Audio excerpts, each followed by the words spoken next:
I think we have many things in common. For instance, the interest in public policy and also the interest in using the policy cycle as a tool for analyzing political decision-making.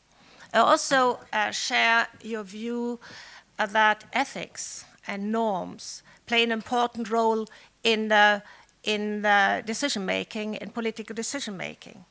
The question I would like to address here, and where we do not agree, is a question if these ethical norms, morality, really helps to find a consensus. If different interests are involved and if you have to agree on a certain framing. The question I would like to discuss, and maybe you will allow me to focus on those issues and points where we do not agree. The question I would like to discuss are twofold. Firstly, do ethics help to find a consensus even in those cases where different interests are involved?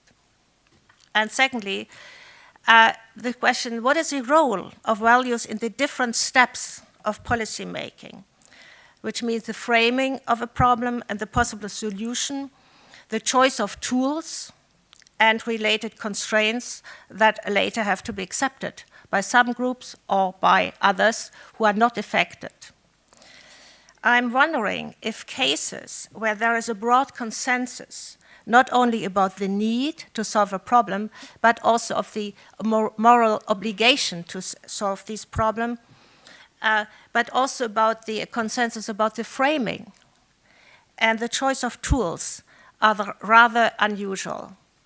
The traffic light example may be one of these examples where this kind of consensus can be reached. The whale example is not, because the convention and the protection of whales, this needed unanimous vote within United Nations arena. So this was not that the other countries were convinced that Japan needs more protein, but that Japan had a kind of blackmailing power to say, we will not agree if you do not allow us to have some quota of catch of whales. During my professional life, in public administration and politics, I made the following experiences. Ethical norms and values, such as respecting human rights, equal rights for the living generation, for further future generations, freedom and justice, may be accepted and shared by each and everyone in the political process, but there are very often different ideas about the ways and means to realize these values. Therefore, the reference to ethical norms does not necessarily facilitate the approval and implementation of public policies. Environment policy can serve as an example. Everybody, at least in our region, is for protecting the environment.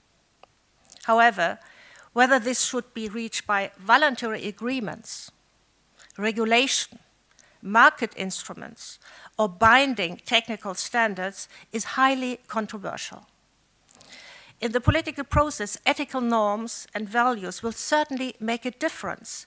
They may be decisive whenever they are able to influence elections and the political power game. The high awareness of the general public of the risk of nuclear energy, for example, in connection with the nuclear energy catastrophe in Japan, helped the decision on a phase-out of nuclear energy in Germany. If these framework conditions do not exist, the so-called ethics advocates have to struggle persuading the majority and to find allies for their positions in the regular power game.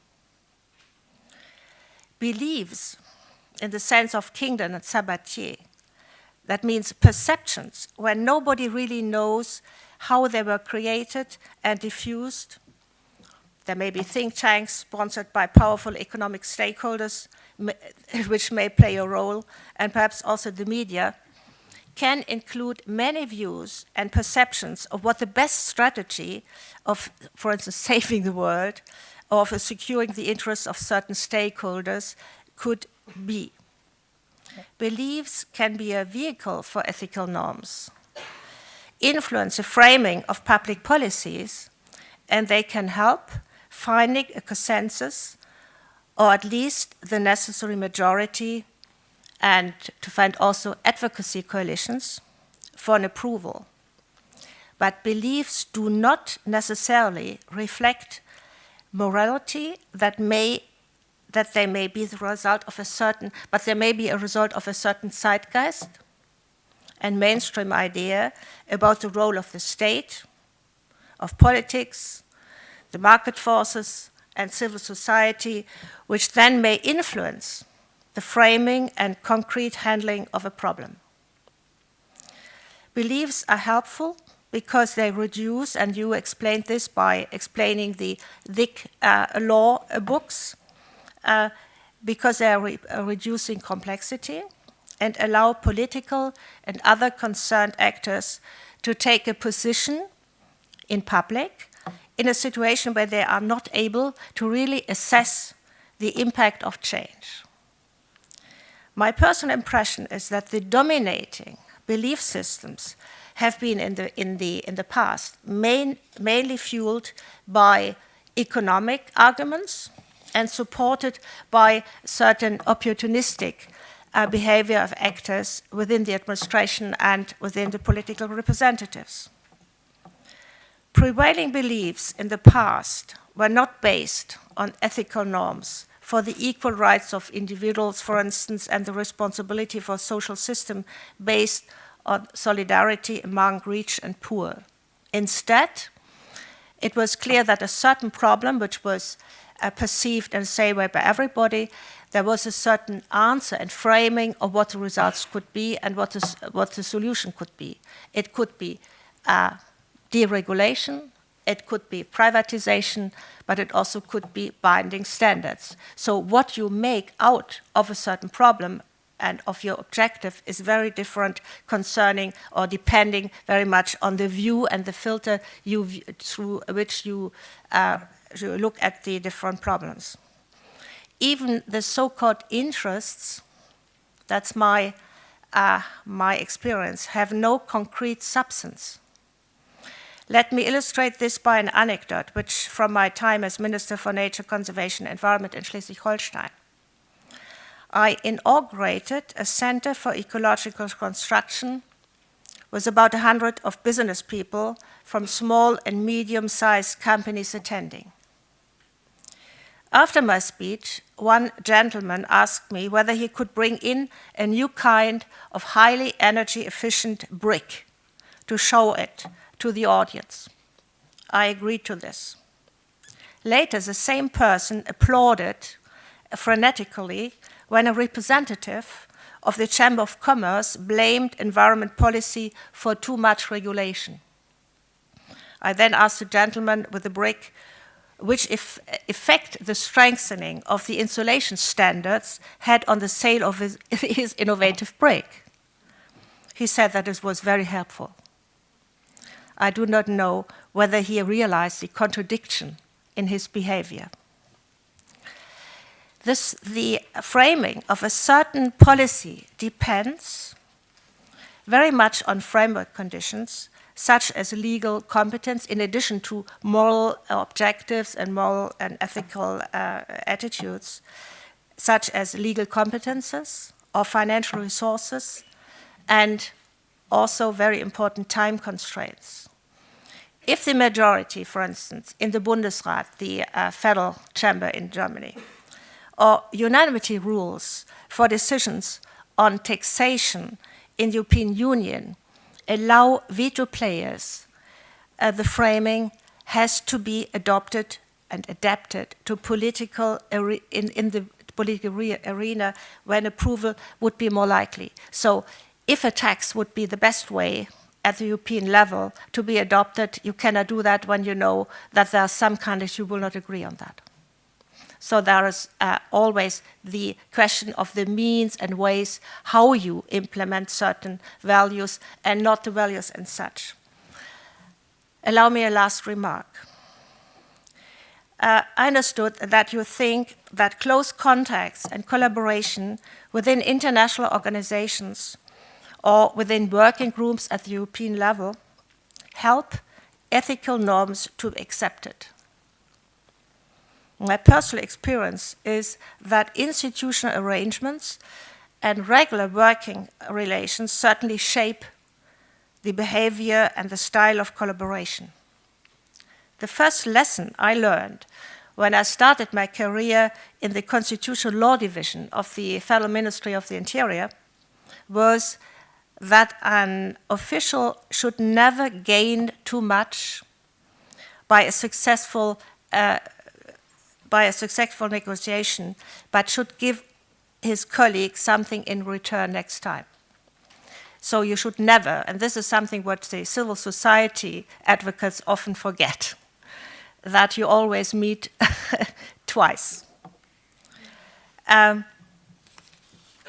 you never know when you will need the support of the other person in the future. In addition, you are right that certain dynamics influence the behavior in a group situation and in a working situation. Nobody likes being always the bad guy or the bad girl, and everybody, at least after a long period of difficult negotiations, would like to come to a result. But in general, this result will then be characterized by what we call negative coordination, which means by restricting the scope of the solution, by excluding controversial issues, by postponing and diluting measures, not by but improving the solution, but by diluting it, because everybody would like to come to a result. I do not know any example where at the international or national level such close working conditions helped ethical norms to be accepted. And I attended a lot of international negotiation on the climate, in the climate change issue and in others at European level. So you always have this effect of negative coordination, so that you try to find a solution to compromise, and compromises here always mean that the scope of the result and of the measure will be much smaller than the problem you have to solve would need to really to address. To conclude, I